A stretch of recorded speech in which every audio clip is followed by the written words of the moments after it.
Hoje nós vamos começar pelo currículo paulista, né, para complementar a nossa última aula, então, no meio, né, dessa apresentação sobre o currículo paulista e ensino médio, nesta parte que é comum a todos os professores. Então, é daqui que nós vamos. Espero que esteja tudo bem, que tenhamos uma boa aula. No segundo momento, nós vamos tratar da parte dissertativa, né, discursiva. Então, esta será a nossa manhã hoje.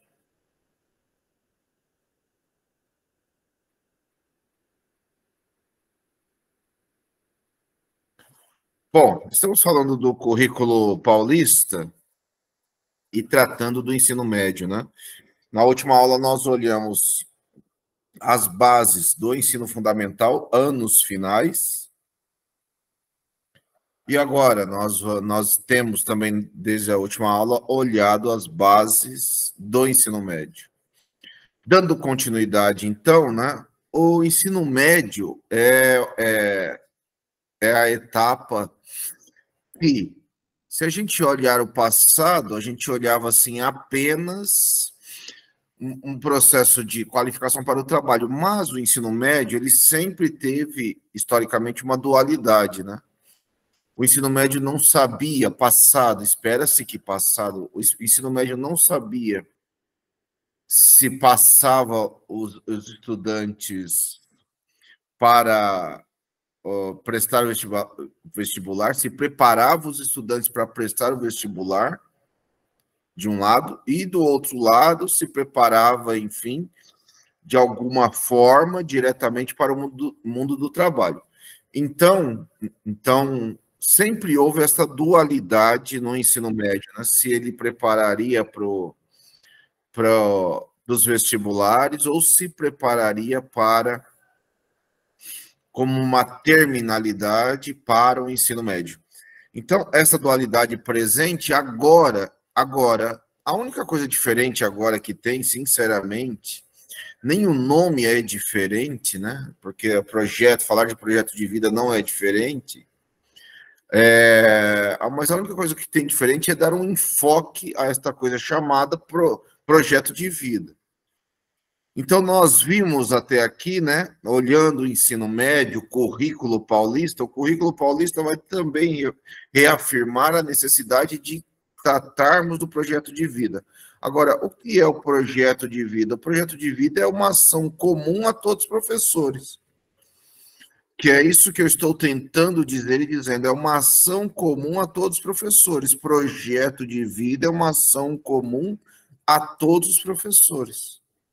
Então, não é só para as eletivas, né? Aqui em São Paulo foram pensadas assim, criadas assim, né?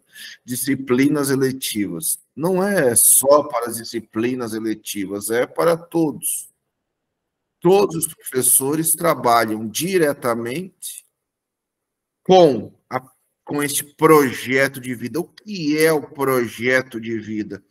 O projeto de vida, ele também, então, ele não se resume às eletivas, e o projeto de vida não se dá apenas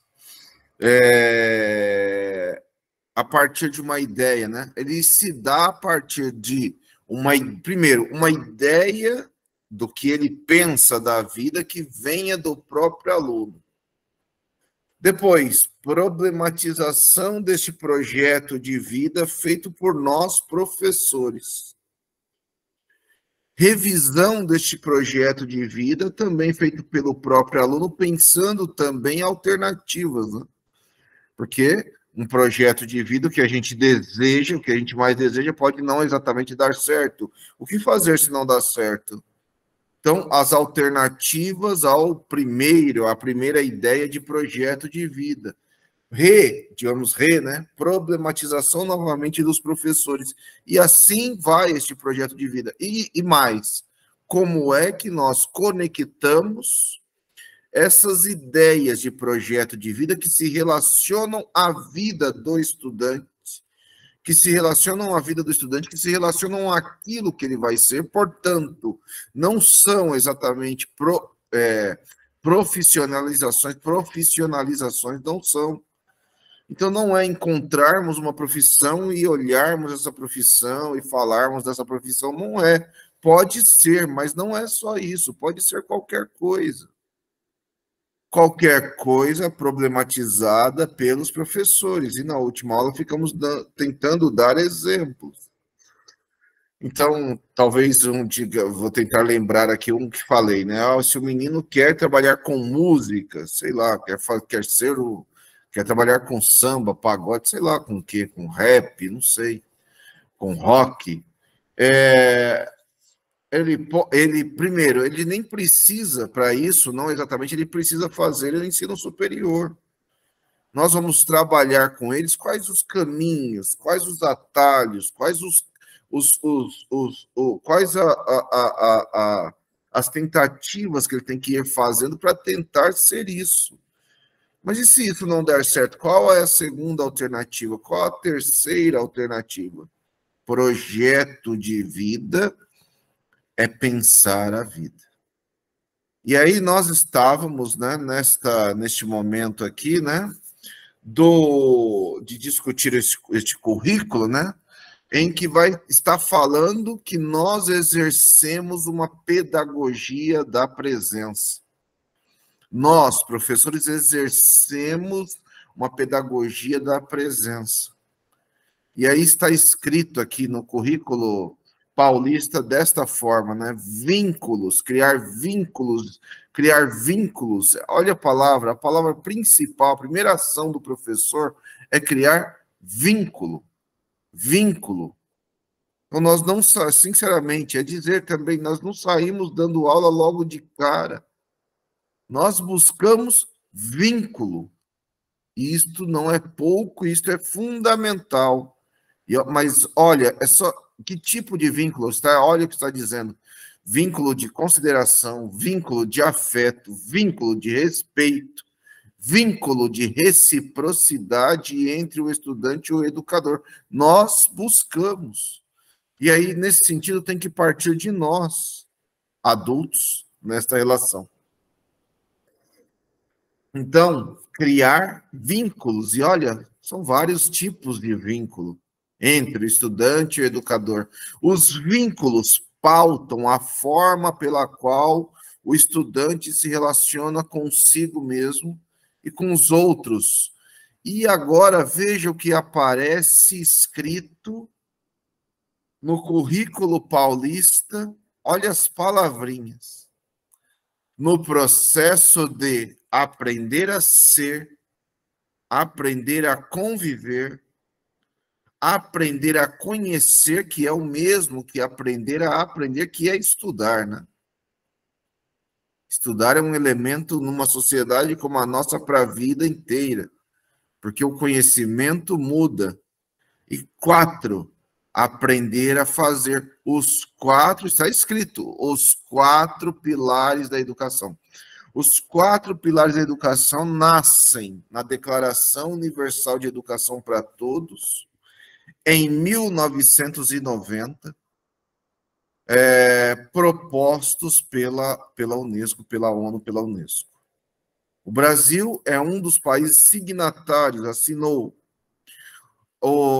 a Declaração Universal de Educação para Todos, e dentro da declaração, a grande discussão são os 4 pilares da educação.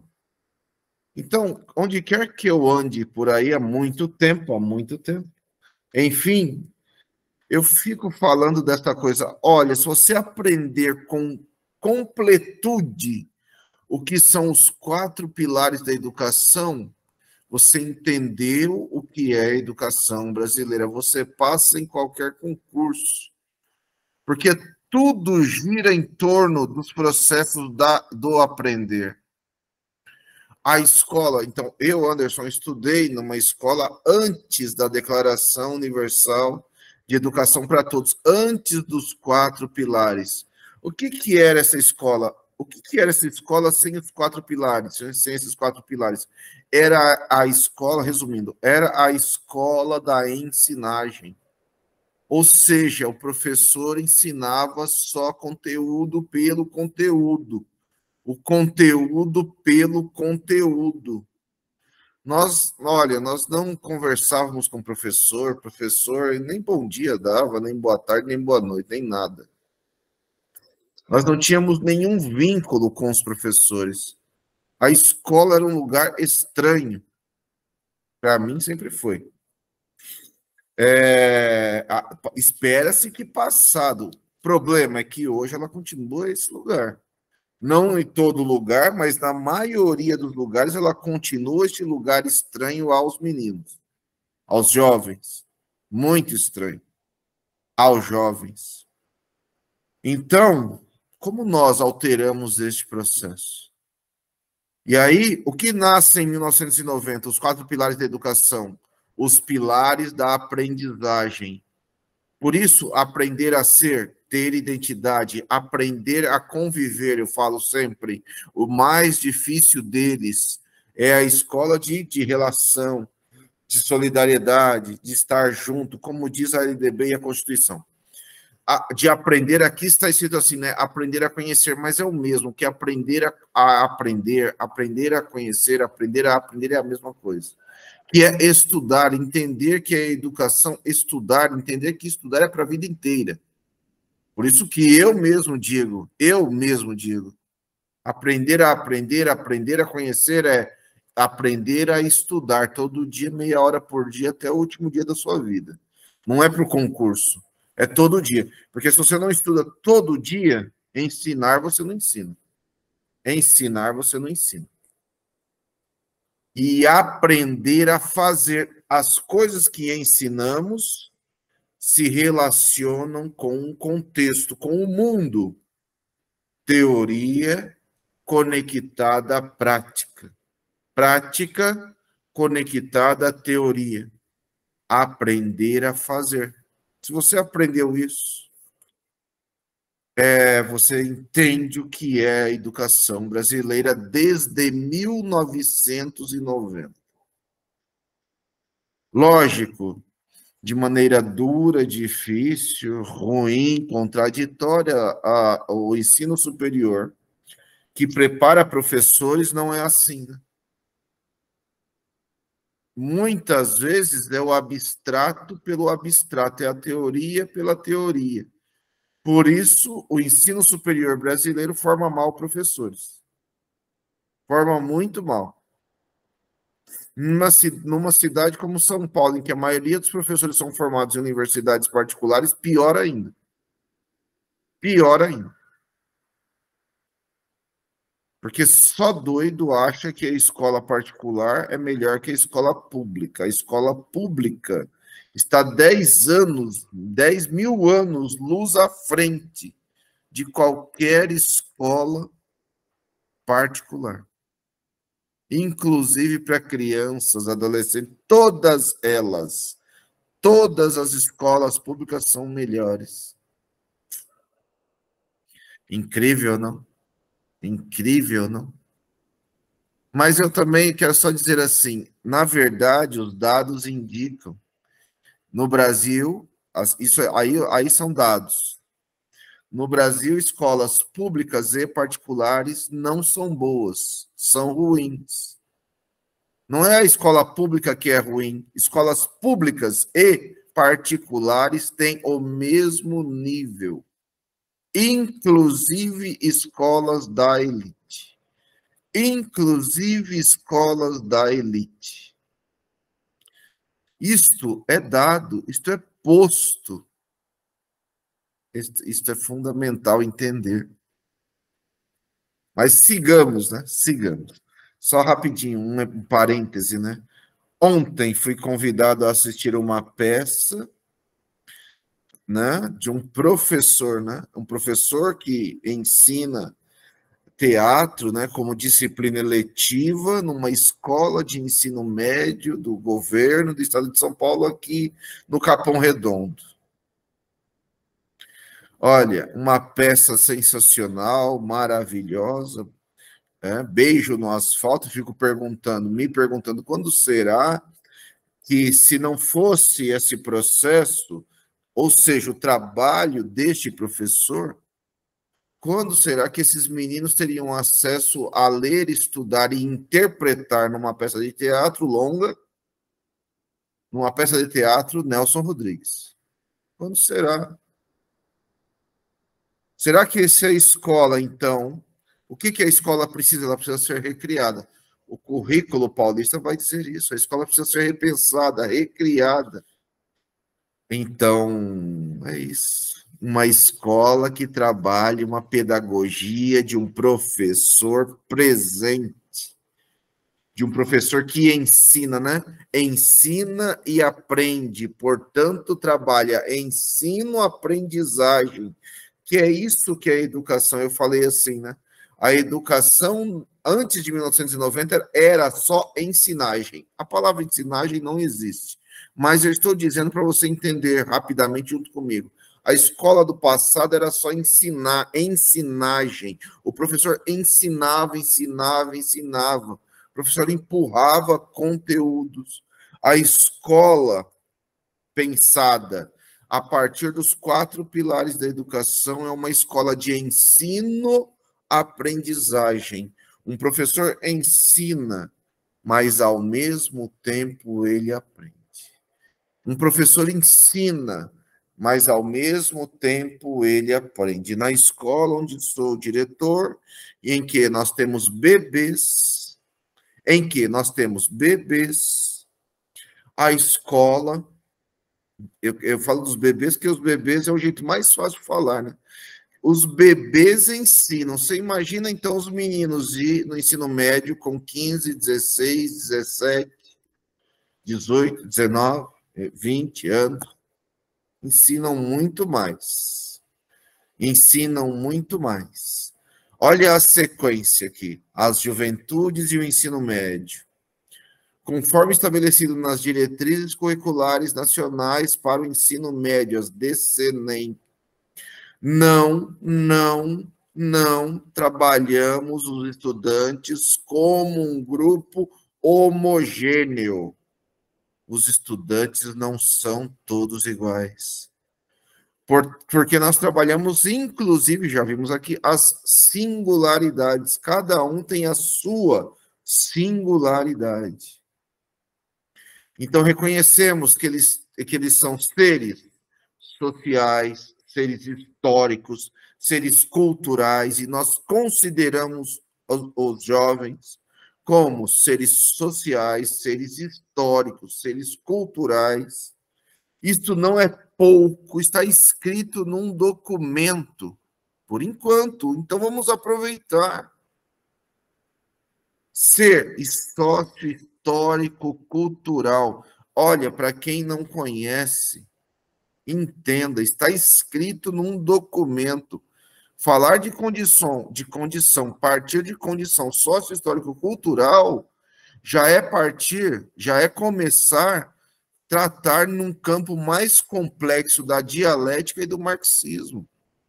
Quer queira, quer não. Está escrito num documento oficial. Está escrito um documento oficial. Consideramos as condições sociais, entendemos as condições sociais em que esses meninos estão inseridos, a sua condição histórica de fazer história agora. A história não é dada, não é passada, a história é construída agora. E ele, como ser que infere nessa história, portanto, produz cultura. Produz cultura.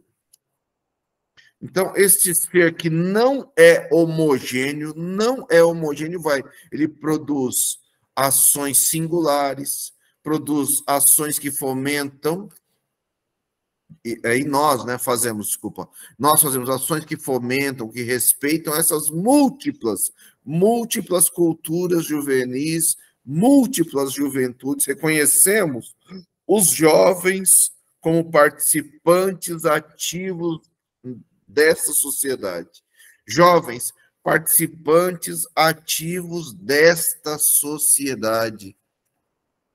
Então, nós queremos, sim, formar jovens críticos, criativos, autônomos, responsáveis. Olha, a escola, cabe à escola de ensino médio, está na BNCC, cabe a escolas de ensino médio proporcionar experiências. Ontem, eu fui chamado a assistir esta peça. Olha, que super, ultra experiência, fui lá assistir. Que super, ultra trabalho. Que poucas e raras, falaria assim, não poucas e raras, mas assim, acontece em todas as escolas públicas. Mas, infelizmente, ainda é um professor, 2, 3, 4, 5, quando deveríamos ser todos nós. Imagine se todos nós trabalhássemos olhando, por exemplo, este currículo. Este aqui, este, que é do governo do estado de São Paulo, que tem problemas, inúmeros problemas. Mas isto daqui é luta, nossa luta. Ler a realidade, enfrentar os desafios do hoje, discutir os desafios do hoje com esses meninos. Olha, este professor trabalhando a peça lá, Beijo no Asfalto, Nelson Rodrigues, né, ampliando o repertório, esses meninos não leriam uma peça do Nelson Rodrigues, aliás, que hoje ninguém nem sabe nem quem é Nelson Rodrigues, infelizmente. Eu falaria assim, eles não leriam, agora eles leram, puderam discutir, problematizar a peça que eles discutiram. Tem vários vieses para discutir o machismo, para discutir o feminismo, para discutir o que é a juventude numa determinada época e como hoje ou ela está se reproduzindo ou vai se fazer diferente. Tem mil elementos que ele pode discutir.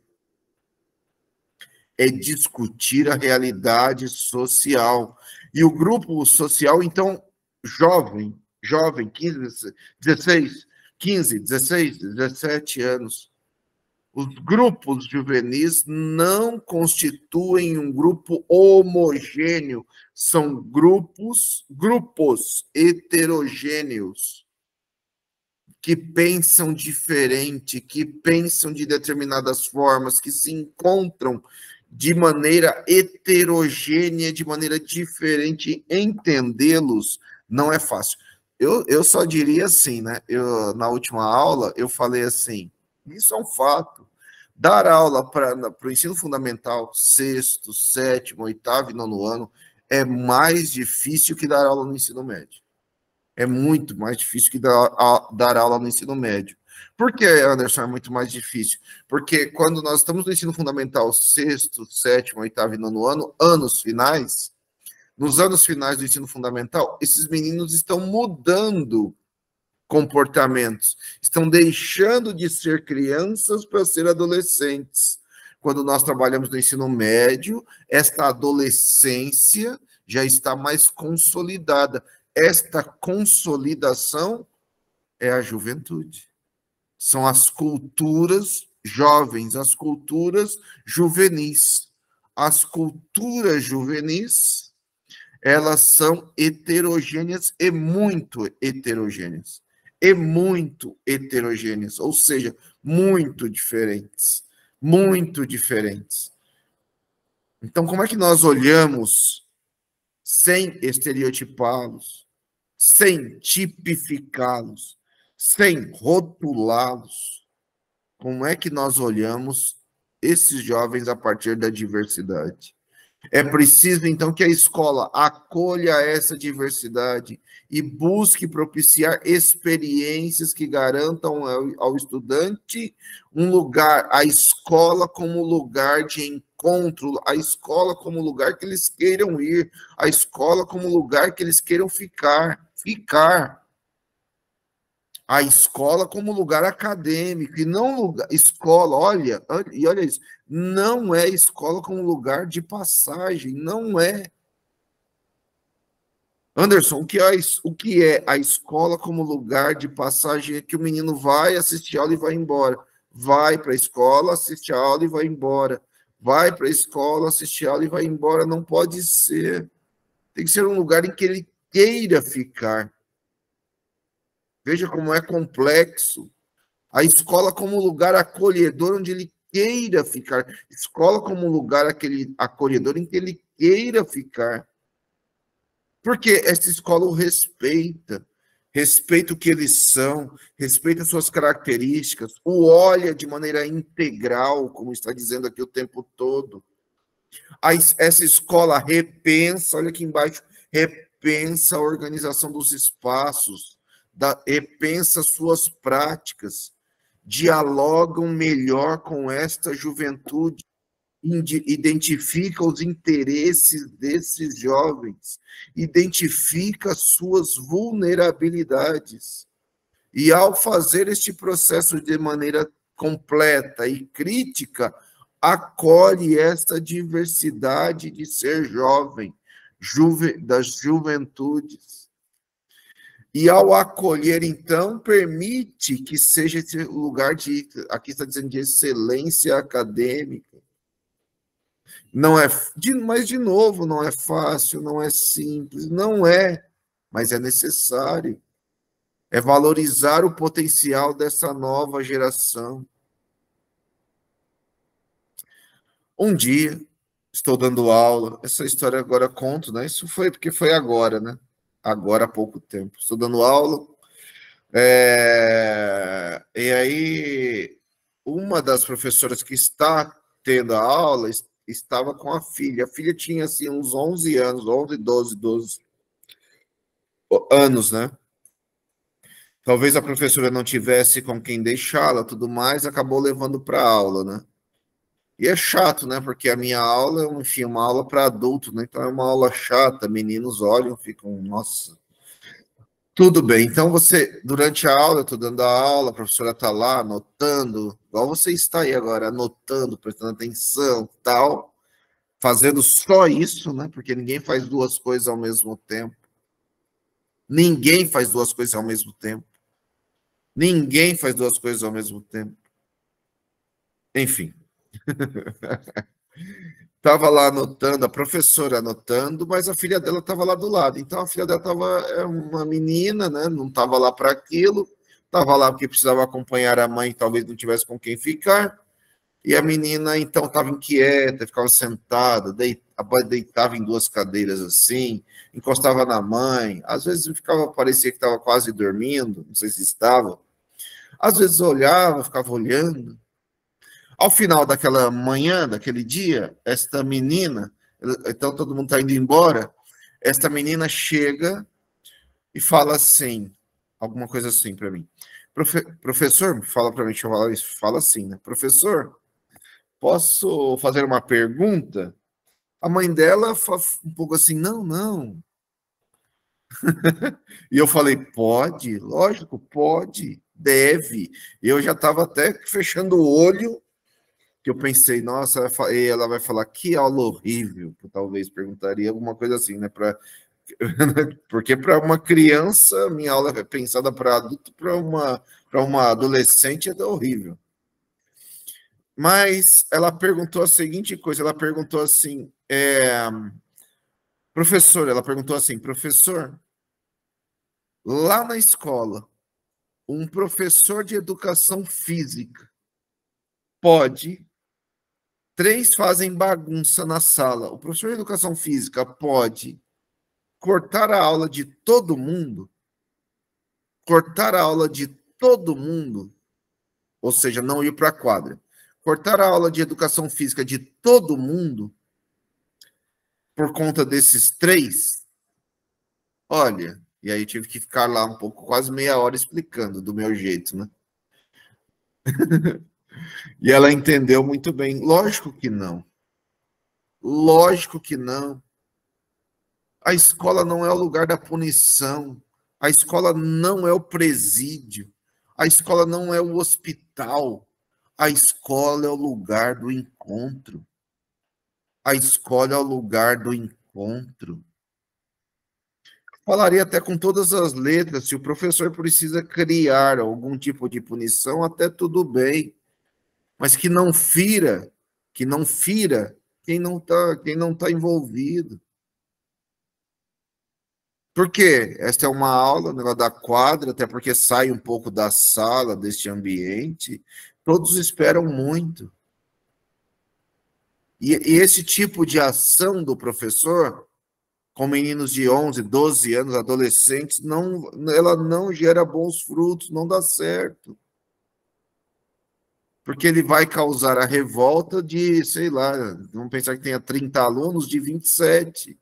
Vai ficar pior. Revolta assim, eles pode até não fazer nada, mas na cabeça, a escola é o lugar de acolher, de fazer junto, de discutir com eles, inclusive, se está certo ou errado, mas discutir. E você vai ver que eles sabem, se você discute, que permita, está escrito aqui na última linha, que permita o protagonismo. Que permita que o protagonismo esteja no cotidiano. A adolescência, a juventude, o ensino médio, é uma fase peculiar do desenvolvimento humano.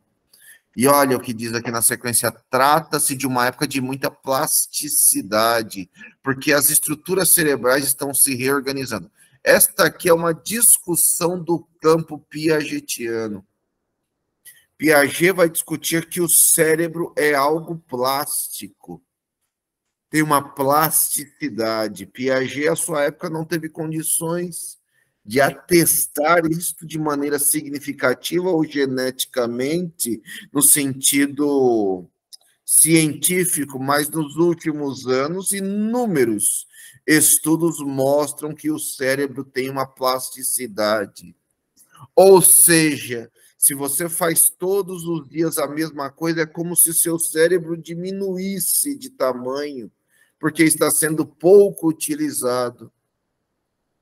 As estruturas cerebrais dos adolescentes estão se reorganizando. Quando nós oferecemos um repertório maior de ações, esse cérebro, de maneira plástica, ele se expande, ele busca outras conexões, ele busca outras sinapses, ele busca outras formas de entender aquilo que ele está acessando o cérebro. Pensar, por isso que pensar dói, por isso que pensar muitas pessoas não gostam, porque dói, dá até dor de cabeça.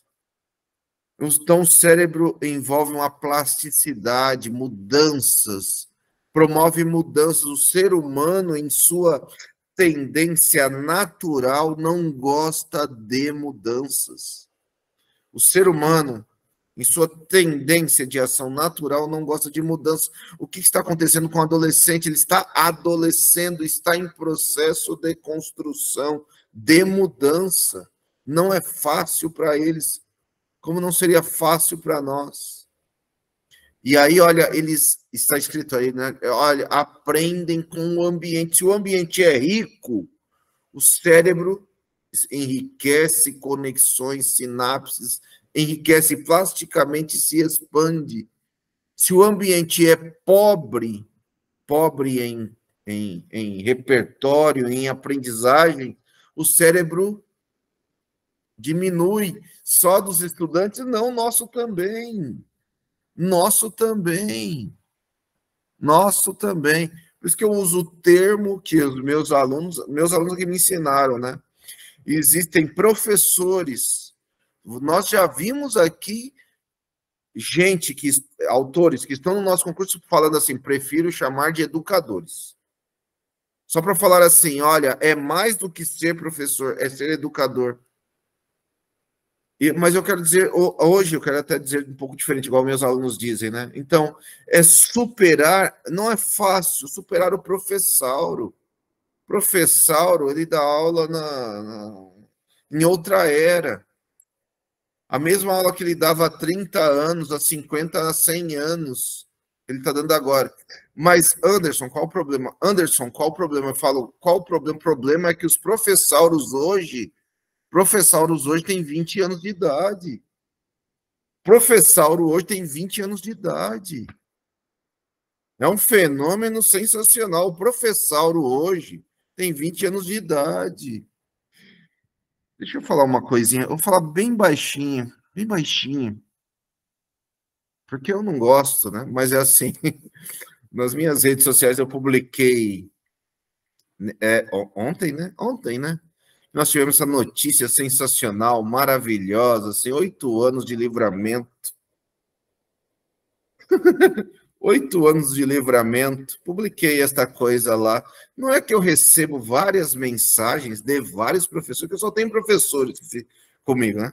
Várias mensagens de vários professores falando, criticando. Ai, ai, mano, professauro, mano. Imagina a aula desse professauro. Imagina a aula. Quero nem imaginar, coitado das crianças. Coitado das crianças. É igual o professor dessa menina que me faz a pergunta lá. Olha, 3 fazem, 5 fazem uma baguncinha aqui. Eu pego e ferro com todo mundo. É o professauro. E ontem, várias mensagens. Coisa ridícula, mano. Ontem é dia para comemorar e muito. E ontem eu comemorei e muito assistindo uma peça, olhando a escola pública produzindo e falando. E eu falei, né? Depois, ao final, fui até o professor e falei: é por professores como você que a escola pública vale a pena. Infelizmente, são poucos. Infelizmente, são poucos. Infelizmente, somos nós aqui que estamos aqui discutindo isso. Você vê que teve gente que entrou no curso assim, no curso, neste curso, começou tal, e um pouco assim largou. Tudo bem. Um ou outro, a vida é dura, tudo bem. Mas um pedaço é assim, ai, não acredito nisso. E, infelizmente, é o que mais tem por aí, professauro, coitado dos meninos. No ensino médio, as toneladas. Olha, adolescentes e jovens, não sou eu dizendo, porque isso é piagetiano, aprendem pelo exemplo. Aprendem pelo exemplo. Conseguem perceber quando discurso e prática, teoria e prática entram em contradição. Adolescentes e jovens são muito questionadores. Adolescentes e jovens, mas não é só adolescente e jovem, todo mundo. Adolescentes e jovens, mas todo mundo. Sempre testam os adultos, adolescentes e jovens sempre testam os professores, sempre testam a realidade à sua volta. Então, olha assim, olha aqui embaixo, nesta lâmina, aqui no último parágrafo, nós temos na escola aqui reorganizar o que não faz mais sentido, convivendo com eles. Lembra lá? Aprender a conviver, convivendo com eles. O que não faz mais sentido para eles. Os profissionais da educação, professores, precisam sempre estar atentos aos exemplos que dão. Atentos aos exemplos que dão. E olha assim, olha o que está escrito aqui, os princípios que devem orientar as relações entre professores, adultos e jovens na escola é uma relação de horizontalidade. Horizontalidade. Horizontalidade. Eu quero só que você olhe mais um pequeno exemplo dos professauros, né? Os professauros não são só, mas olha que dureza. Lamentavelmente, a maioria deles são homens. O professor, a maioria dos professauros são homens. Sim, existem mulheres também, mas a maioria são homens. Você vê que a nossa aula aqui, de maneira presencial, olha agora, você olhar quem está aqui na aula, só tem mulheres. As mulheres é que transformam e mudam o mundo. Quanto não entendermos isso, lógico, não são todas, mas as mulheres é que modificam e transformam o mundo. Modificam e transformam o mundo. Então, princípios de horizontalidade, não de verticalidade. Entende? Não é hierarquia, não é eu mando, você obedece. Não é. e assista a nossa aula, que nós já fizemos aqui, está lá no Google Sala de Aula, sobre metodologias ativas. Assista. E eu coloquei lá, junto com esta aula, você vai entrar lá no Google Sala de Aula, eu coloquei vários pequenos vídeos sobre aquela escola sem paredes, naquele sentido lá. Então, vai lá e dá uma olhada nesses pequenos vídeos, que é para dizer isto. Não é uma horizontalidade, é quebrar a verticalidade, a hierarquia. É quebrar a hierarquia. Tudo bem, não é fácil, não é simples, nem é tranquilo, mas é necessário. Olha o que está escrito. O que é horizontalidade? É quando gestores e professores fazem acordos em conjunto com o estudante. É tudo acordado, é junto, é decidido junto. É democracia. Democracia não é fácil. Democracia não é fácil. Acordos que levam em conta as opiniões dos jovens, que fortaleçam canais de diálogo entre os jovens e nós da educação, com vistas a uma formação democrática. Não é fácil democracia. Adolescentes e jovens têm cada vez mais dificuldade para saber o que é certo, para entender o que o futuro reserva, para entender o hoje. Imagina o futuro, que às vezes nem nós entendemos. Quer mais uma? Esta é ótima. Nessa semana saíram dados do censo. O que aconteceu com o Brasil primeiro, né? Como era tudo projeção, o Brasil diminuiu de tamanho. Várias cidades diminuíram de tamanho. Saíram dados do censo. Olha um dado que saiu do censo, e eu preciso parar e pensar. As famílias brasileiras que há 10 anos atrás eram de aproximadamente 4 pessoas por família, um pouco mais de 10 anos, há 12 anos atrás, no último censo, antes deste, que saiu agora, as famílias tinham quase 4 pessoas por família. Hoje, não chega a 3, é 2,8. O número médio de pessoas por casa, por família, é 2,8. O que isso significa? Significa que as famílias são menores, significa que as mulheres estão decidindo ter menos filhos, significa uma reconfiguração em 10 anos, pouco mais de 10 anos, uma reconfiguração de país. Anderson, o que significa? Significa que logo, nós teremos menos crianças, menos jovens, automaticamente a necessidade de menos escolas. E isto é logo, isso não é daqui a 100 anos, isso é agora, daqui a pouco. A necessidade de menos escolas. Daqui a pouco. Está aí. Os dados saíram esta semana do IBGE. Se há necessidade de cada vez menos escolas, na hora de fechar escola, qual escola que vai ser fechada? Olha, a história já nos disse. Em 2013, 14, quando tivemos os meninos fazendo protesto, né, para não fechar escola, e as escolas não fecharam, por conta dos meninos, as escolas que se organizam, as escolas que dialogam, as escolas que têm jovens presentes, porque só nós, professores, não conseguimos nada. Se os jovens fizerem conosco, nós conseguimos, sim, como aconteceu em 13, 14. Com os movimentos que tivemos de grêmios dentro das escolas, exigindo que as escolas não fossem fechadas, e as escolas não foram fechadas.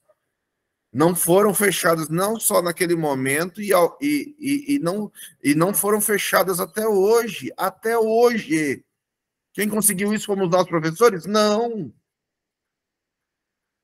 Nós, professores, ganhamos mal. Olha, quando nós conseguimos envolver os jovens conosco, nós vamos, de repente, ter força para exigir de ganhar mais, para ganhar mais.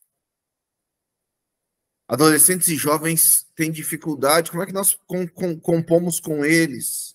Adolescentes e jovens anseia por acolhimento, reconhecimento dos seus saberes, de desafios, que a escola os desafie, que a escola tenha um desejo, propósito. Eles têm o desejo de ser apreciados, de pertencerem, de fazerem parte. De fazerem parte. A escola, olha, não sou eu dizendo, está no currículo no currículo paulista. A escola é o lugar do acolhimento. A escola é o lugar do acolhimento. O que é acolher? É nós nos interessarmos por eles. Nós percebermos esses jovens na sua inteireza, aceitá-los nas suas diversidades, que esses jovens sintam-se queridos e amparados. Não sou eu dizendo, mas eu gosto de dizer. Não sou eu dizendo, mas é isto. É o reconhecimento que faz com que adolescentes e jovens se tornem mais produtivos e contribuam melhor. Há potências entre eles a serem descobertas. Então, o professor ontem fez uma peça de teatro que eu fui lá assistir, sensacional. Se esse professor não faz essa peça, será que esses jovens, no leque de escolhas, projeto de vida, escolheriam, talvez alguns deles vão escolher assim, agora eu quero interpretar, agora eu quero ser ator, agora eu quero fazer isso. Se ele não trabalhasse isso, se a escola não trabalhasse isso, há potências a serem descobertas, mesmo entre os introvertidos. E olha a sequência, nesse sentido, pararmos de colocar rótulos nos estudantes, nós pararmos de colocar rótulos nele. Tem professor que fala, como é que é? Aborrecência, né? Então, esse professor, né? Como é que ele dá aula, que às vezes falar isso na frente do menino, né? Dos meninos. Se você está numa conversa e tem uma conexão, está até brincando, tudo bem, né? Mas se você tem conexões, mas quem faz isso, geralmente não tem a conexão. E aí, colocando rótulo, imagina a aula. Imagina a aula. Aqui, na sequência, o desânimo dos adolescentes e jovens também tem explicação. Eles estão passando por uma fase de mudança de humor, mudança hormonal, mudança no seu corpo. Entendimento do que será este corpo que agora cresce de maneira desordenada, dispersão da atenção. E outra, há uma série de estímulos fora da escola que são mais potentes que as nossas aulas. Ou nós entendemos isso, também fica difícil. É preciso entender que eles têm sonhos, aspirações. Então, a escola é um lugar de expansão. A escola e a vida terão mais sentido para eles se eles souberem onde querem chegar, se planejarem. É o projeto de vida, não está escrito aqui, mas já está dizendo, é o projeto de vida que a escola fomenta, ajuda, alicerça, faz junto. A escola se relaciona com a vida. Quais são os planos para a realização desses jovens como pessoa, como profissional, como cidadão, como alguém que decide, como alguém que quer, como alguém que cuida de si, que cuida do outro?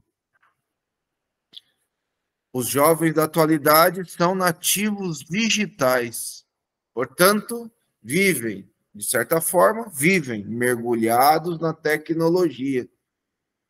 Como é que nós também nos inteiramos das culturas digitais?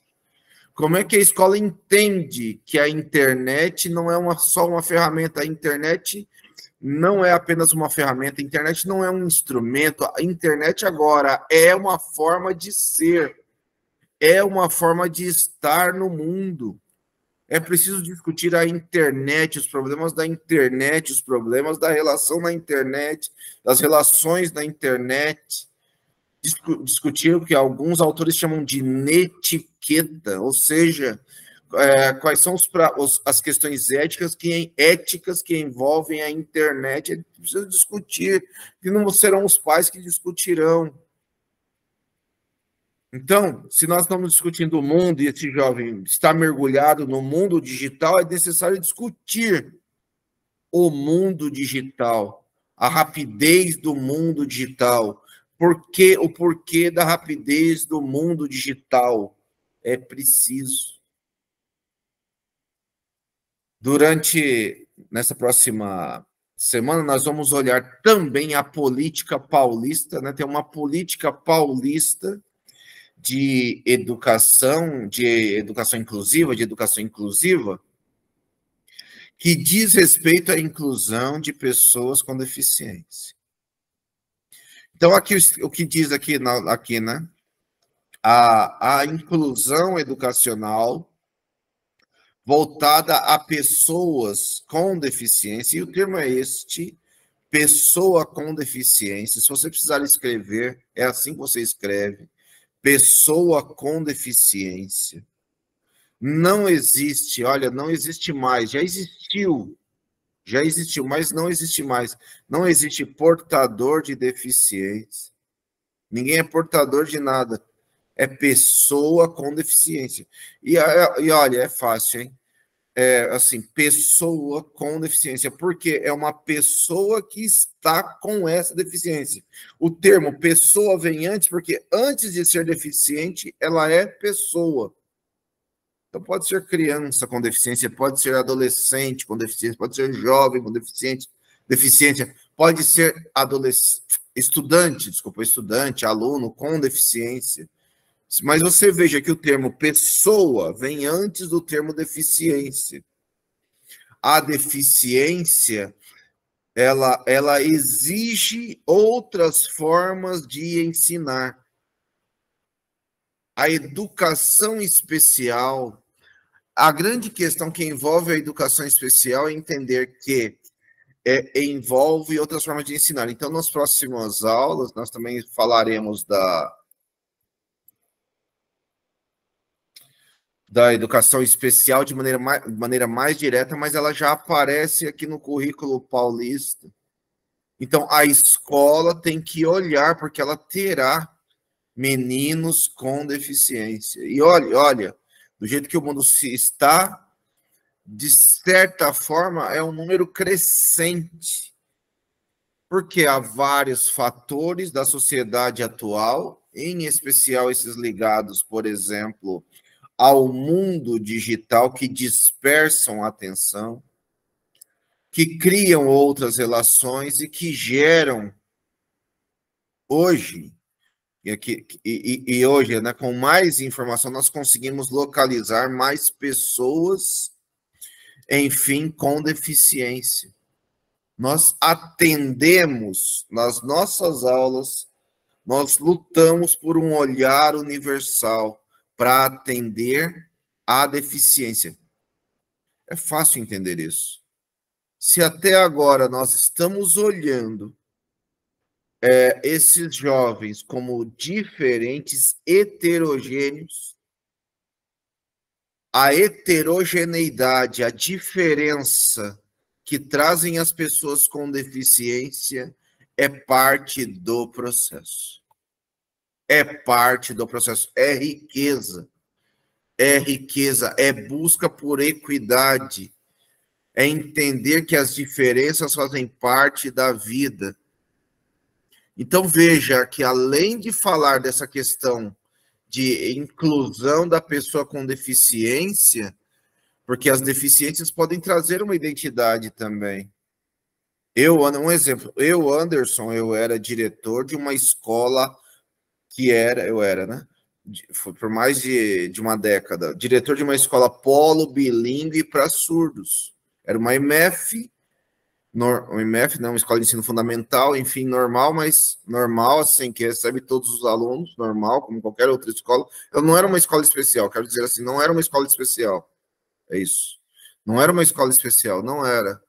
Era uma escola que recebe todos os alunos, ok, mas ela era também um polo bilíngue para surdos. E lá, uma escola identificada com os surdos, uma escola com identidade surda. Nós tínhamos 1.000 alunos na escola, 70 surdos. 70 surdos. Então, a maioria eram ouvintes. Mas as ações eram pensadas dentro da escola com identidade surda, pensada diretamente para esses 70 surdos. Mas olha que interessante, quando nós lá incluímos o surdo, foi melhor para o estudante ouvinte. Foi melhor para o estudante ouvinte. Incrível, mas porque tinha que mudar a ação para atender, a ação pedagógica do professor para atender ao estudante surdo, melhorou e a escola se qualificou ainda mais, melhorou a avaliação, tudo, e a escola se qualificou ainda mais porque facilitou aquela preparação, aquele olhar universal de atender a todos, de atender ao ouvinte, melhorou a ação para o ouvinte, para o estudante ouvinte. Facilitou o entendimento de muitas passagens, aquilo que os professores faziam como preparação para incluir também, que a palavra é também, o estudante surdo. Por quê? É uma identidade, ser surdo é uma identidade, ser cego é uma identidade.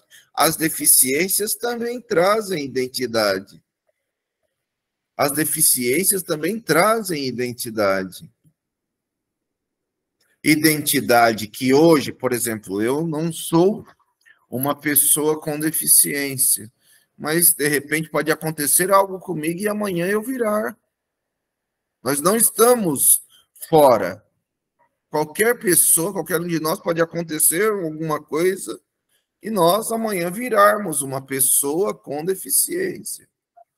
O olhar do professor é esse olhar de equidade, de reconhecimento das necessidades, que as necessidades dos estudantes são diferentes, que devem se conectar à sua identidade. E aí, olha, aqui está dizendo assim, então, identidade que pode partir da deficiência, identidade linguística, identidade étnica, eu respeito, identidade cultural, eu respeito e trabalho. Respeito e trabalho. Então, nós trabalhamos com educação escolar indígena, quilombola, comunidades tradicionais, em muitos lugares do estado, né, tem comunidades indígenas, comunidades quilombolas e outras visões de comunidades tradicionais históricas brasileiras. Enfim, se há esta distinção, mesmo agora pensando na nossa escola, a escola busca um atendimento inclusivo. Um outro exemplo, nossa escola, nossa escola, né? A escola lá onde sou diretor, nossa escola recebeu agora um pequeno conjunto de estudantes meninos, né? Que são crianças, lá são crianças pequenas, né? De meninos, né? Bolivianos, venezuelanos e peruanos, se não me engano. Então, nós temos um conjunto, ainda que pareça pequeno, a escola integra esta diversidade. Neste caso, olha que riqueza da América Latina, que agora nós temos meninos que nem falam português direito, os pais não falam nada, que chegaram agora, né, desses países. Olha, que riqueza poder incorporar essa diversidade cultural, essas culturas da América Latina que às vezes mal conhecemos. E também traz uma diversidade étnica. Então, como é que a diversidade, a escola é o lugar das diferenças, a escola é o lugar dos diferentes, a escola é o lugar do encontro das diferenças, por isso a escola busca uma equidade. a inclusão dessas diferenças, crianças com deficiência, quilombolas, indígenas, negras, LGBT, de crianças refugiadas, ou então em transição, pessoas que vêm de outros países, ou que vêm para o Brasil também trabalhar, moravam nesse país e fazem a escolha por trabalhar aqui no Brasil. Isso exige nós alterarmos as ações. Os currículos podem, devem, precisam ser adaptados, mas de maneira geral você não precisa nem pensar na palavra adaptação, porque a palavra adaptação ela já deve estar no seu dia a dia. Eu posso não ter nenhuma dessas diversidades de repente na sala, nenhuma. Ainda assim eu tenho que tratar da questão negra, eu tenho que tratar da questão étnica, eu tenho que tratar das diferenças, eu tenho que tratar da questão do machismo, eu tenho que tratar da questão do povo LGBT, eu tenho que tratar. Isso exige estratégias diversificadas de ensino, isso exige buscar uma educação que olhe o ser humano como um todo, educação integral, com equidade. Com equidade. O currículo da cidade, ensino médio, também falará de EJA. Anderson, por que não era só ensino médio? Sim, é porque é uma definição da LDB, isso está na LDB, que não é sempre assim, mas é preferencialmente assim como diz a lei. Como diz a lei. Não está escrito aqui, estou te explicando, lei, falando de lei. As escolas do município, aqui em São Paulo, na cidade de São Paulo, as escolas municipais, as EMEFs, tratam de EJA de ensino fundamental. Ensino fundamental, os municípios é quem devem cuidar. EJA de ensino fundamental, os municípios é quem devem cuidar. EJA, ensino médio, quem cuida são os governos estaduais. Por isso, aqui no currículo paulista, ensino médio, está EJA, porque a grande questão é olhar EJA, ensino médio. EJA começa assim, né? EJA é uma modalidade da educação básica. O Anderson, o que é uma modalidade? E por que é importante saber? É uma modalidade porque ela não é obrigatória, né? Uma pessoa não alfabetizada, uma pessoa que não concluiu o ensino fundamental, uma pessoa que não concluiu o ensino médio, ela não é obrigada a voltar à escola para estudar. Qualquer momento da educação onde a pessoa não é obrigada a estudar é modalidade. EJA é uma modalidade. Educação profissional. Educação profissional. O estudante é obrigado a fazer? Não, ele faz se ele quiser. Então, educação profissional é modalidade. Porque ele não é obrigado a fazer. Ensino médio é uma etapa, não é modalidade. Ensino médio é uma etapa da educação básica. Que tem 3, né? Educação infantil, ensino fundamental e ensino médio. Educação básica, este conjunto. Obrigatório dos 4 aos 17, como diz a Constituição e a LDB. Obrigatório dos 4 aos 17. Mas é uma etapa. Ensino médio é uma etapa. Dentro do ensino médio temos EJA. EJA é uma modalidade, porque o estudante não é obrigado a voltar a fazer EJA, não é obrigado. Porque não é obrigado, ele faz se ele quiser modalidade. O processo formativo do estudante desta modalidade não deve ser um recorte do ensino médio regular.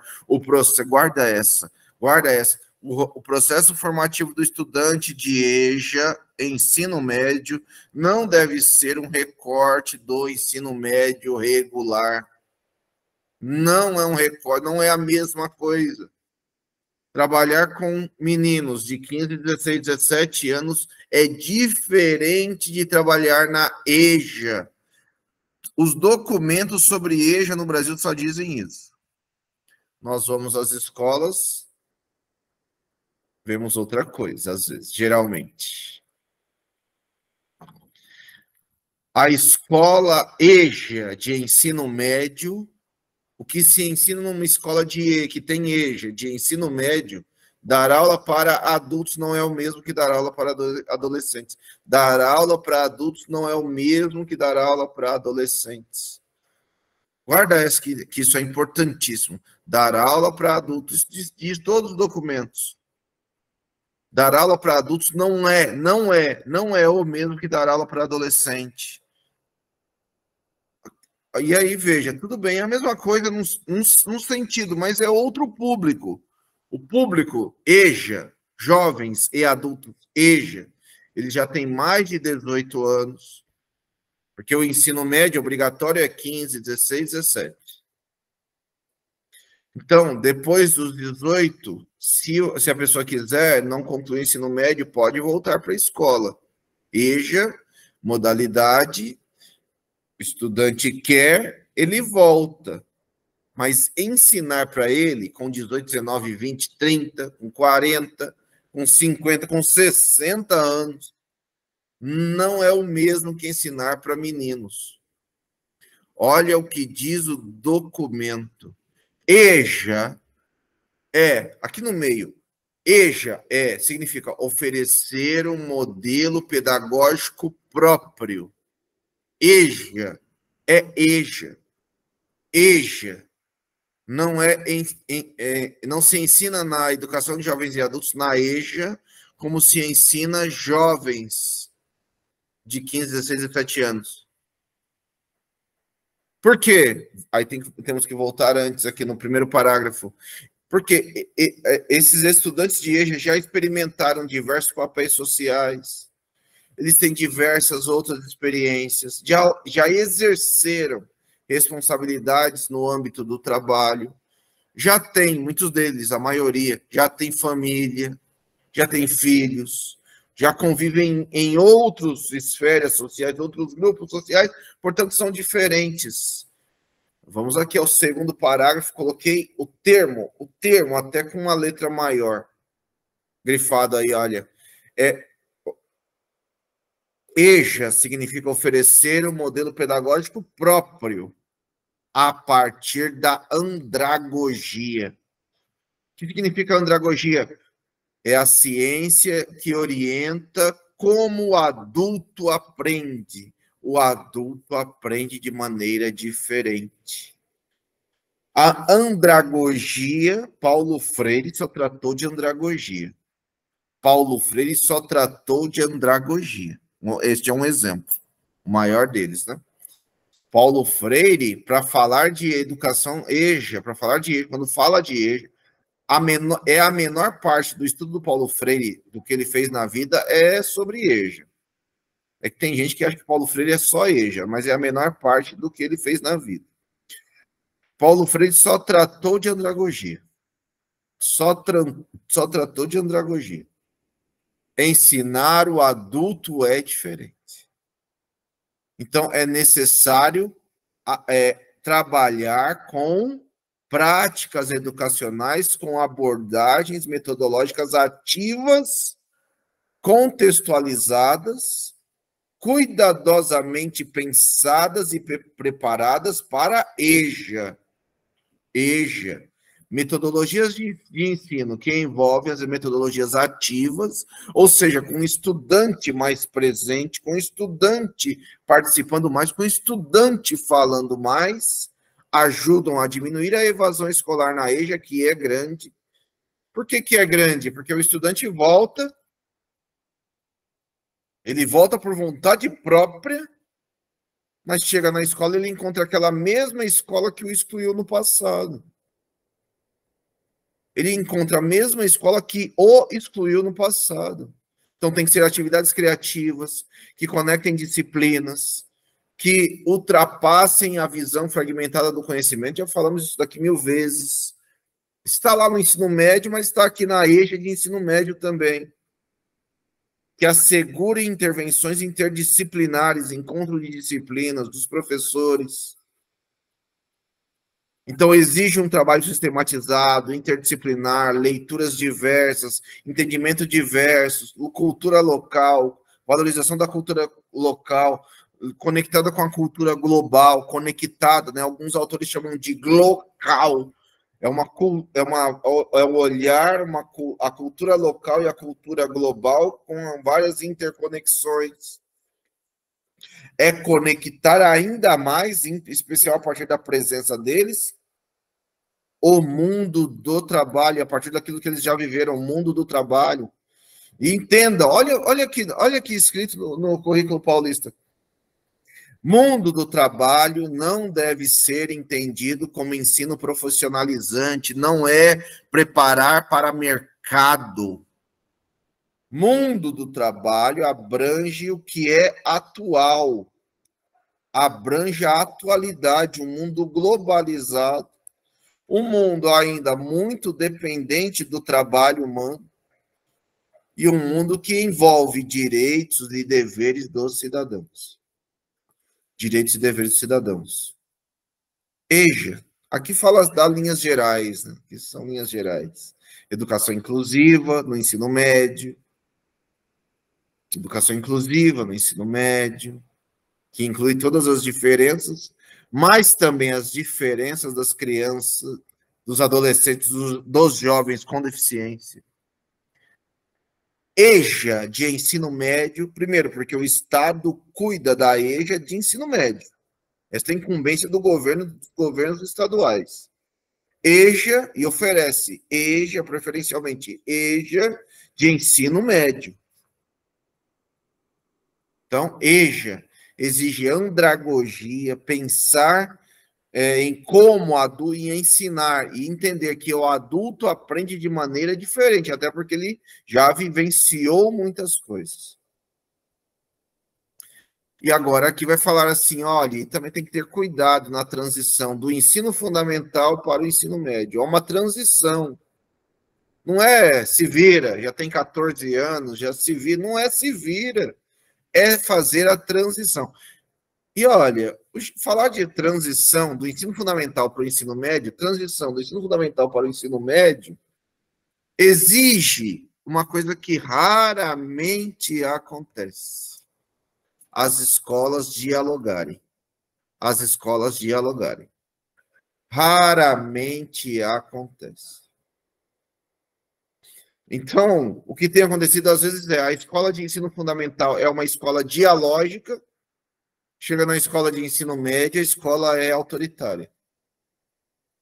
A escola de ensino fundamental, ela é, às vezes, autoritária, tudo é dado, tudo é pronto, os meninos chegam no ensino médio, numa escola dialógica, os meninos são apáticos, porque eles nunca viveram essa coisa, tem que falar, tem que participar, aí eles são apáticos. Então, falta continuidade, falta que as escolas dialoguem para fazer a transição de, olha o que está escrito aqui, de forma natural. As escolas trabalham, que estou dizendo assim, às vezes o menino sai da escola do Estado para outra escola do Estado. E não é feita a transição. E aí, olha, a escola do Estado dele, anterior, no ensino fundamental, era autoritária. O menino chega no ensino médio, primeiro ano, chega naquele desânimo que, nossa senhora, para levantar, demora um tempão para levantar, para fazê-los participar, falar, que é apático. E às vezes acontece o contrário, né? A escola dialogava muito, aí chega na escola de ensino médio, a escola de ensino médio quer ser autoritária, aí começa a apagar, a podar, a cortar este estudante.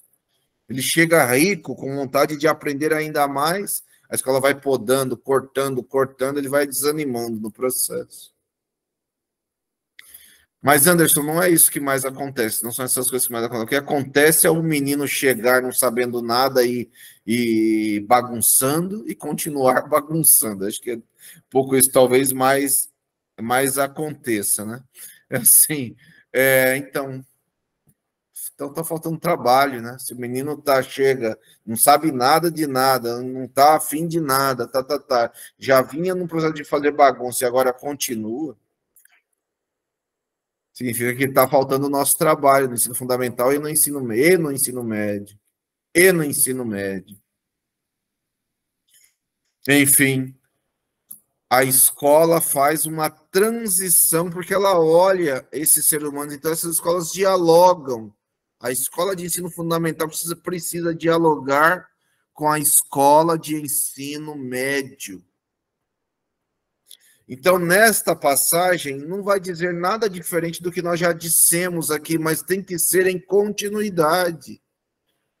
Então, vai dizer as mesmas coisas que nós já vimos aqui. Olha, então tem que ter uma articulação que respeite a trajetória, respeite o ritmo de aprendizagem, que aprofunde ensino médio, que aprofunde, consolide as aprendizagens do ensino médio. Então, do ensino fundamental. Então, o ensino fundamental ensinou, agora é hora de consolidar e aprofundar aquilo que foi ensinado no ensino médio. Isso é o ensino fundamental.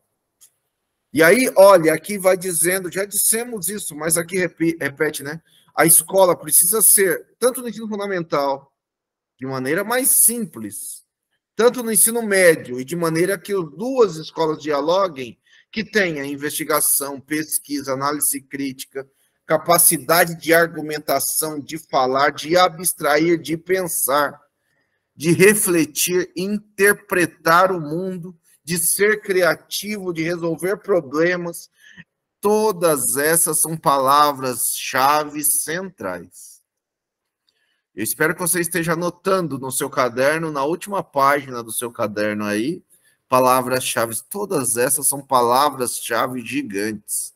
Gigantes. Gigantes no nosso concurso. Todas essas. Inclusive que você deve usar, de repente, para falar de metodologia ativa. Eu avalio que tem tanta coisa, de certa forma, né?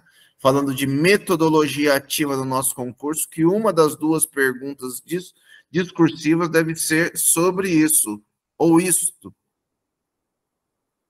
Falar de metodologia ativa. Metodologia ativa. Então, a escola precisa criar estratégias diversificadas de ensino, priorizem o trabalho colaborativo no ensino fundamental e que transite na outra escola, porque estamos só falando do mesmo currículo. Estimulando o protagonismo, já falamos disso. Por quê? Está lá no ensino fundamental, continuidade no ensino médio. Interdisciplinaridade, culturas plurais, diversidades locais, ensino médio, que quer desenvolver também e fechar competências que já vinham sendo trabalhadas. Olha o que está escrito aqui. Desde a educação infantil, são as mesmas, as competências e habilidades, elas são as mesmas desde a educação infantil. E é mesmo. E são mesmo. A BNCC definiu um conjunto de competências que são as mesmas em continuidade desde a educação infantil. Desde a educação infantil. Que são aquelas 10 que nós já olhamos aqui. 10 que nós já olhamos aqui várias vezes, estão nas aulas anteriores, é só voltar lá e assistir. Voltar lá e assistir. Porque ensinamos, e assim, olha, de maneira geral, ensinamos olhando o mundo. Ensinamos um mundo contextualizado. A escola ensina conectada com o mundo.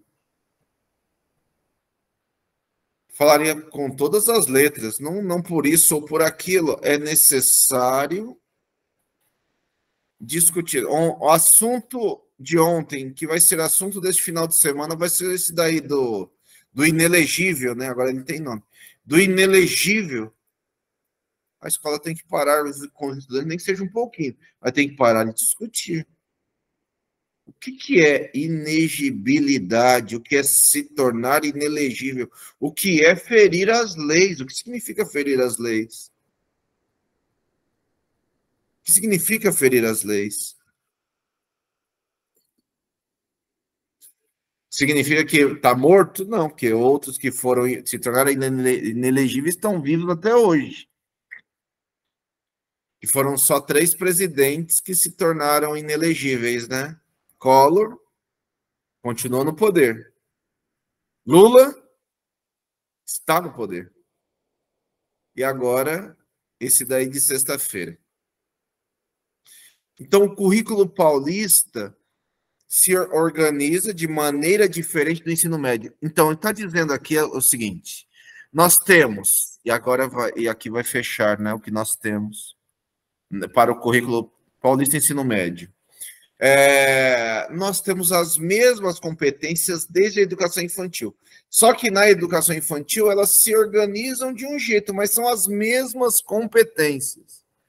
Na educação infantil são chamados, não está escrito aí, sou eu dizendo, são chamados na educação infantil de campos de experiência. Campos de experiência. Aprender experimentando, aprender fazendo. Educação infantil. Mas são as mesmas, com uma outra roupagem. No ensino fundamental, ao longo dos 9 anos, com pedagogos no começo, nos anos iniciais, com especialistas nos anos finais, nós temos as áreas do conhecimento que vão atuando e temos uma busca por linguagens próprias. Né? Você tem um momento mais conectado à alfabetização, você tem um momento mais conectado ao aprofundamento das aprendizagens ali no 4º, 5º ano, 4º, 5º, 6º ano, a interdisciplinaridade também, passagem de uma etapa para outra. E você tem uma espécie de consolidação ali no 6º, mais para o especialista, de uma pequena consolidação interdisciplinar, de busca interdisciplinar das áreas, ali nos anos finais, né, no 6º, 7º, 8º e 9º ano. Portanto, as linguagens já são diferentes, né, do que era na educação infantil, mas é continuidade. Aí chegamos aqui, ensino médio. Ensino médio define quatro áreas do conhecimento. E aí, olha, todas elas com o nome tecnologias, né? Linguagem e suas tecnologias, matemática e suas tecnologias, ciências da natureza e suas tecnologias, ciências humanas e sociais aplicadas às tecnologias e ao mundo. Tecnologia não é computador, não é celular. Tecnologia é cultura humana. Por quê? Olha, escrever a letra A é uma tecnologia inventada por nós humanos. Porque quando eu vou para o computador, a letra A, para o computador não existe. Na linguagem tecnológica computacional, a letra A nem existe. Porque o que existe na linguagem computacional são números 0 e 1, 0 e 1. Um conjunto de 0, 1, 0, 1, 0, 1, 0, 0, 1, 1, 0, 0, define para o computador a letra A, a letra B, e tudo tem um código numérico. Então a letra A já é outra coisa. Em russo, a letra A já não é essa. Em grego, a letra A não é essa. O que significa a letra A? Em outras línguas, né, em mandarim, em iorubá, não exatamente a letra A tem o mesmo sentido e significado. Isso é tecnologia. Isso é tecnologia. Saber falar. Então, uma caneta, absolutamente algo tecnológico, né? Senão, que é a caneta esferográfica que populariza a escrita, que leva a escrita a todo canto do mundo. Antes da esferográfica, ó, escrever era algo restrito, que era difícil escrever com pena, com tinta, tem que saber botar tinta, senão virou uma meleca. É só este instrumento novo. Então, portanto, uma caneta é tecnologia. E se eu vou discutir, inclusive, seus elementos, você vai ver quantos mil elementos tecnológicos tem lá. Então, linguagem, matemática, ciência, tudo é tecnologia. Para fechar essa primeira parte, né? Fechar essa primeira parte. Primeiro, então, que a área das linguagens? A área das linguagens. E aqui está falando de conexão entre ensino fundamental e ensino médio. A área das linguagens. Então, primeiro vai falar assim: o ensino fundamental dá a base, o ensino médio complementa esta base. Então, a área das linguagens, a base primeira, ensino fundamental, está centrada no conhecimento, da compreensão, na exploração, na análise, na utilização das diferentes linguagens visuais, sonoras, verbais, corporais, digitais. Estabelecer ensino fundamental, visando estabelecer um repertório diversificado sobre as várias práticas de linguagens. Então, é a base no ensino fundamental. E no ensino médio, área de linguagens e suas tecnologias, que envolve linguagem, envolve arte, professor de língua inglesa, professor de educação física, linguagens do corpo, professor de língua portuguesa, linguagem da língua portuguesa, linguagens e tecnologias no ensino médio é ampliação da autonomia, protagonismo, autoria. Veja como é diferente. No ensino fundamental é uma coisa, é uma exploração de base. No ensino médio é ampliação da autonomia, protagonismo, autoria em diferentes contextos de linguagens. Ontem era uma peça teatral desenvolvida por um professor linguagem. Tem língua portuguesa, linguagem corporal, dança, música, e já posso entrar, inclusive, com matemática, que música é muito matemática, dança também é muito matemática, mas é educação física, é arte. A dança era contemporânea, linguagem cultural da contemporaneidade, que as danças que tinham na peça eram danças contemporâneas, né? Então, uso das linguagens, explicitando seu poder, o poder dele como estudante no restabelecimento de relações, na argumentação, apreciação, defender argumentos, apreciar, participar em diversas manifestações artísticas e culturais, em diversas.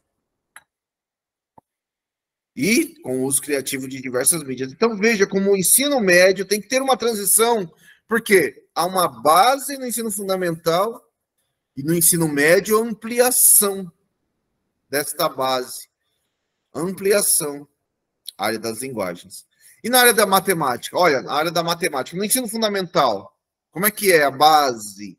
A aplicação prática do conhecimento matemático na vida, matemática na investigação, nas especulações teóricas, no ensino fundamental, matemática no universo de objetos específicos da matemática, matemática em seus elementos base, matemática de onde ela vem, da Grécia, da África, do que tem de Grécia, Europa, do que tem de África, matemática, do que tem dos povos indígenas, que veja aqui no Peru, aqui na América Latina, no Peru, no México, nós temos pirâmides também, como temos na África, no Egito. Então, nesses lugares também tem matemática, portanto, tem uma matemática também diversa, assim, indígena, negra, tem.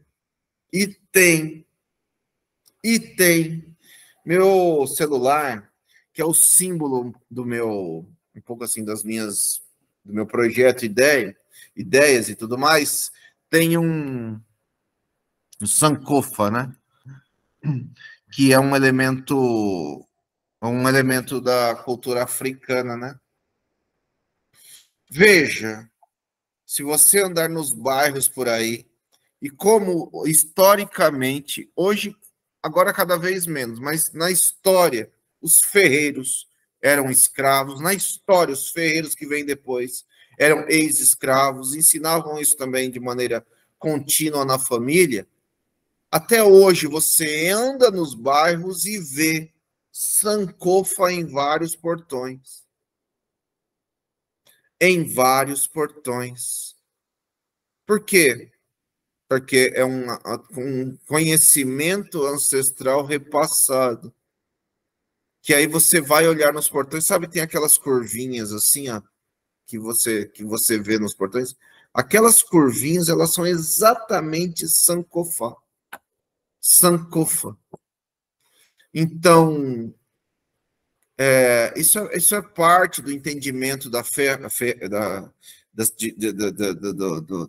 de ferragens e tem uma conexão matemática. Fazer essas curvas, modelos geométricos, matemática. Base no ensino fundamental, olhar o cotidiano, olhar as resoluções dos problemas em contextos cotidianos. E no ensino médio? O estudante deve consolidar o que ele viu no ensino fundamental e agregar novos. O ensino médio é um aprofundamento, por isso a necessidade da continuidade. E como é que a matemática se relaciona à vida desde o ensino fundamental aprofundado no ensino médio?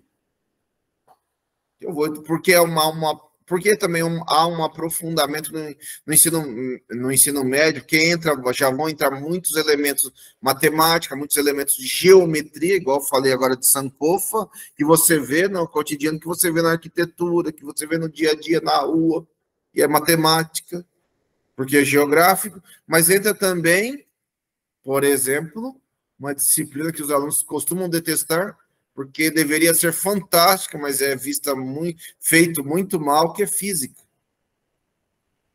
Feito muito mal por aí, que é física. Aí os alunos começam a detestar física.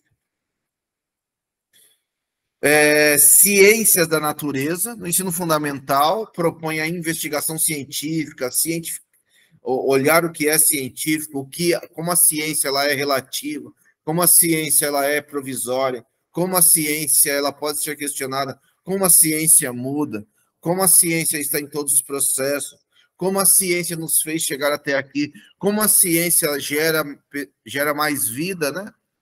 Certo? Gera, por exemplo, vacinas que geram mais tempo de vida.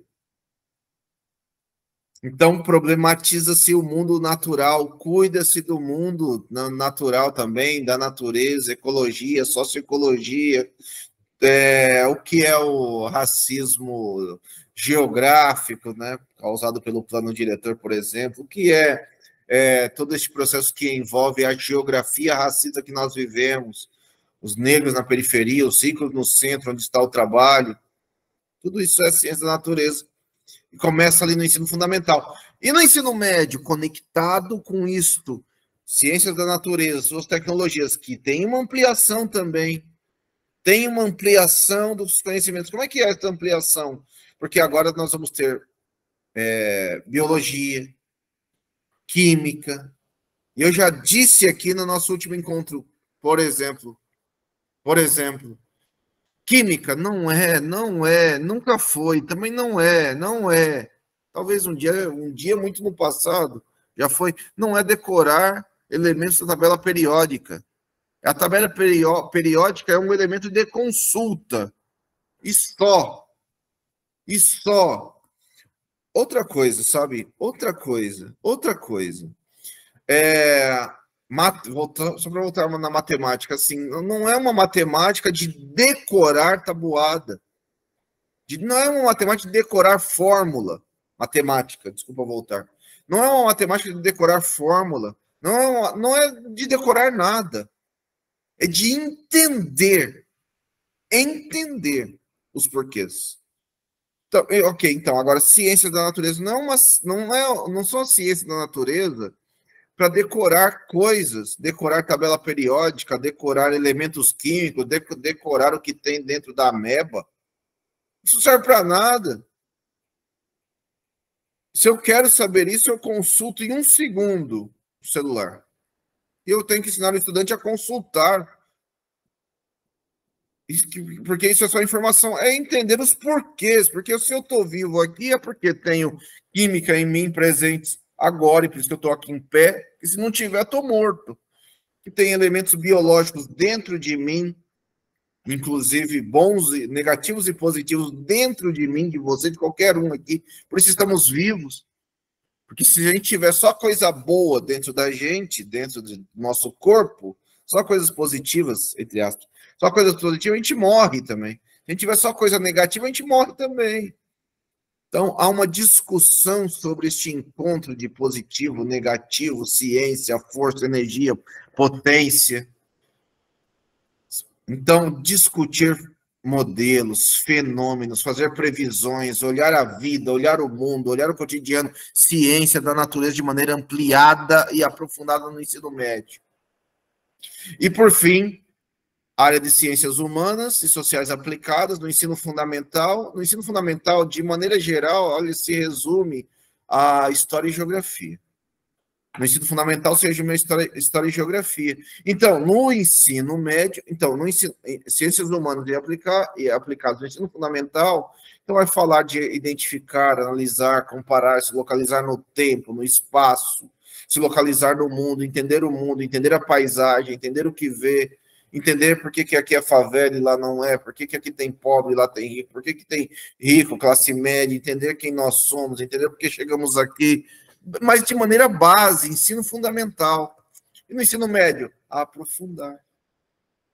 Por isso que há, de novo aqui, além de história e geografia, a incorporação da filosofia e da sociologia, para potencializar a base de conceitos, ampliar, pensar agora de maneira ainda mais ampliada, abstratamente, a partir da filosofia, da sociologia, que não seja só uma filosofia grega, que filosofia não é só grega, filosofia é filosofia africana, filosofia também, né? Filosofia africana, filosofia oriental, um olhar sociológico do mundo a partir desses outros contextos de mundo, ampliar o olhar, ampliar o questionamento do mundo.